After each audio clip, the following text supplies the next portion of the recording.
شروع اللہ کا نام لے کر جو بڑا مہربان نہایت رحم والا ہے۔ حامیم عین سین قاف۔ اللہ غالب و دانا اسی طرح تمہاری طرف ہدایات بھیجتا ہے جس طرح تم سے پہلے لوگوں کی طرف وہی بھیجتا رہا ہے۔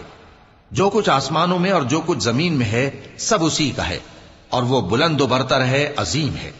قریب ہے کہ آسمان اوپر سے پھٹ پڑیں اور فرشتے اپنے پروردگار کی تعریف کے ساتھ اس کی تسبیح کرتے رہتے، اور جو لوگ زمین میں ہیں ان کے لیے معافی مانگتے رہتے ہیں۔ سن رکھو کہ اللہ بخشنے والا مہربان ہے۔ اور جن لوگوں نے اس کے سوا کارساز بنا رکھے ہیں اللہ ان پر نگراں ہے اور تم ان پر داروغہ نہیں ہو۔ اور اسی طرح ہم نے تمہارے پاس قرآن عربی بھیجا ہے تاکہ تم اس مرکزی شہر یعنی مکے کے رہنے والوں کو اور جو لوگ اس کے ارد گرد رہتے ہیں ان کو خبردار کرو، اور انہیں قیامت کے دن کا بھی جس میں کچھ شک نہیں خوف دلاؤ۔ اس روز ایک فریق بہشت میں جائے گا اور ایک فریق دوزخ میں، اور اگر اللہ چاہتا تو ان کو یعنی تمام انسانوں کو ایک ہی جماعت کر دیتا، لیکن وہ جس کو چاہتا ہے اپنی رحمت میں داخل کر لیتا ہے، اور ظالموں کا نہ کوئی یار ہوگا اور نہ کوئی مددگار۔